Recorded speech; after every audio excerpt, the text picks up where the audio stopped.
My name is Sarah Joseph and I'm from Trinidad with St. Lucian roots, and I'm happy to be here in St. Lucia today because today is the opening of my solo exhibition at the Inner Gallery.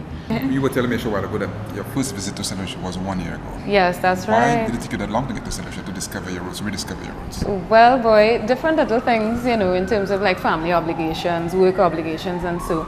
But eventually the important thing is I did end up here. My husband was invited to play for St. Lucia Jazz, and I came along with him.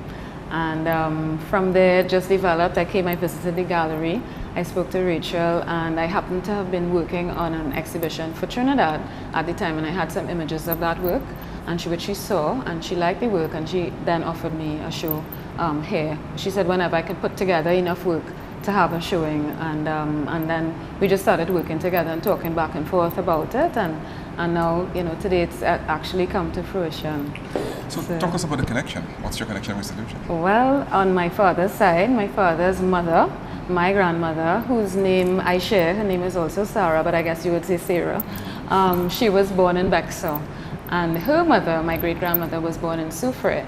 And when my grandmother was a child, they actually had a little breakup of the family where her father, to escape the war, to escape being drafted to the war, he decided to leave the family, and my great-grandmother was left with a 7 or 8-year-old child, and she just said, you know what, I need to maybe make a new life for myself and my daughter, and she decided to leave St. Lucia and went to Trinidad to, you know, maybe look for work or whatever, and unfortunately never had the opportunity to come back. Neither of them ever came back to St. Lucia.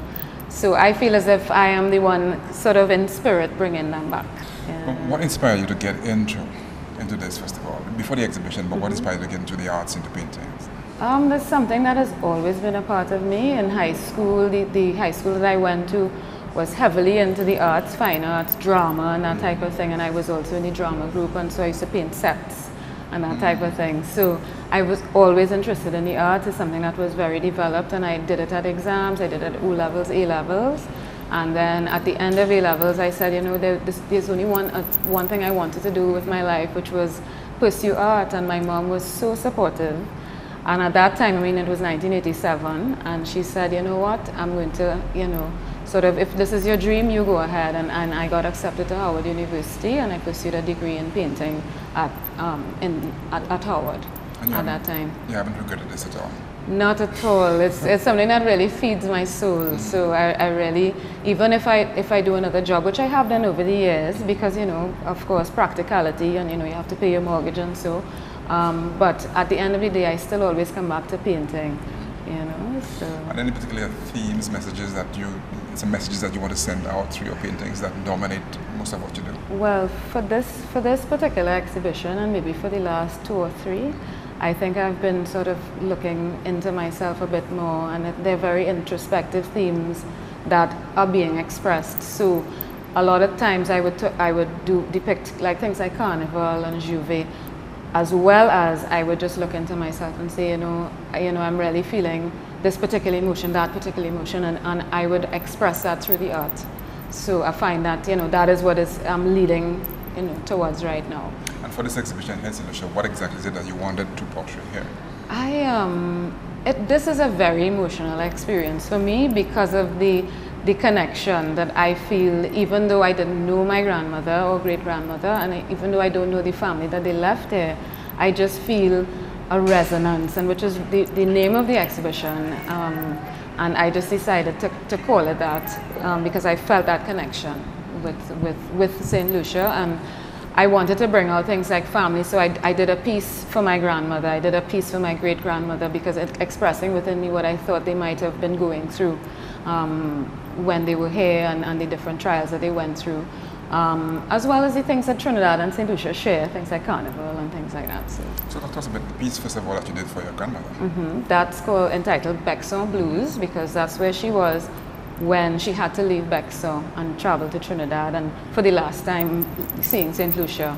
And it must have been, I mean, I'm thinking that this was, when I talked to my aunts and uncles who were still alive, they said it was around 1907. So it was a really, you know, probably a very difficult time for a single woman have to, you know, pick up and leave and you know, go to a new country and see, you know, if she can make a living and make a life for herself and for her child. So basically that is the whole story of that, you know, the blues. She felt, you know, so sad, and it must have been heart-wrenching for her, having to leave Bexon, her whole entire family and her way of life, you know, to go to this new place. So I you know, tried to put myself into that frame of mind when I was painting that piece. And is the Soufriere depiction different? Yeah, it's a little different in that, being that it's my great-grandmother, so I feel a little more distant to the story.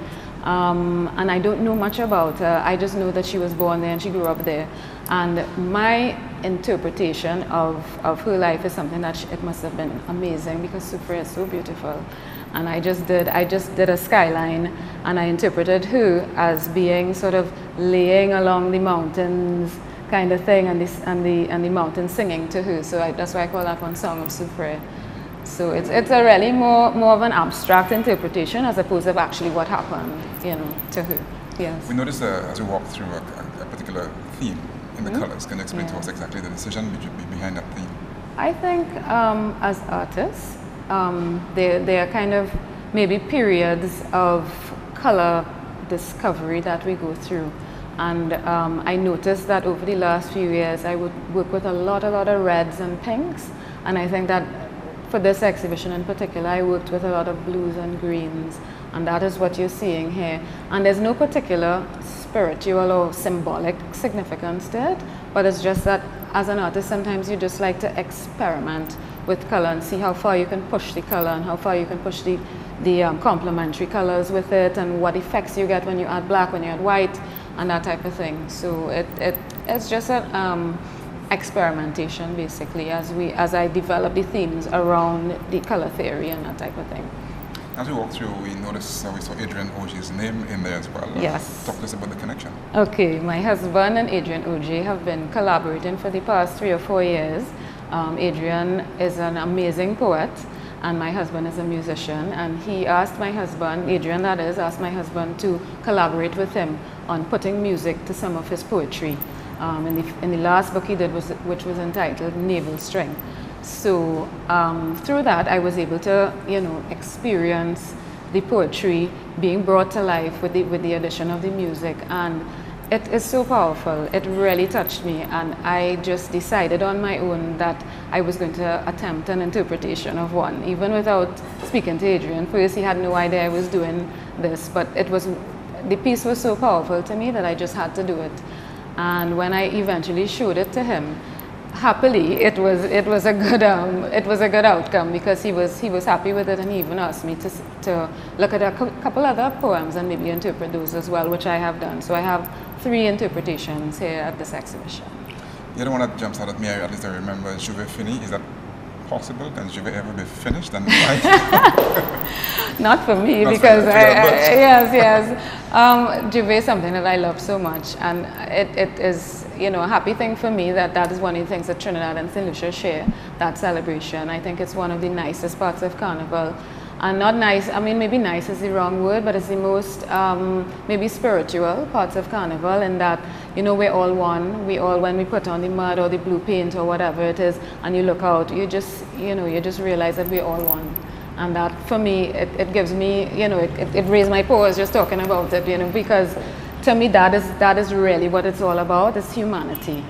You know, so that's what Juve is, because I always do Juve pieces when I exhibit. So. Okay, and even as I stand there, I'm seeing Freedom from Illusion.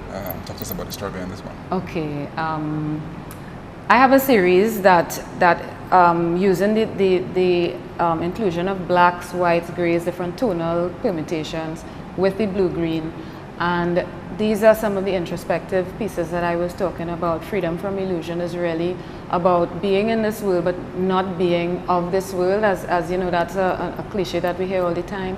Trying to really stay grounded, and for my children to let them know that, you know, this is just a facade sometimes, almost. Don't get carried away with material things. You know, it really is about relationships with others and being kind and being the best person you could be, you know. Sarah, it's such a pleasure speaking with you, and we're very happy that you. you've had this experience and the connection with St. Lucia as well. We're happy that this is being re-established, and we hope to see you here a lot more often. I hope so too. Thank you so much for this opportunity, and I really hope to be back maybe in a couple of years. Maybe I'll have another show again, you know, and thank you for having me.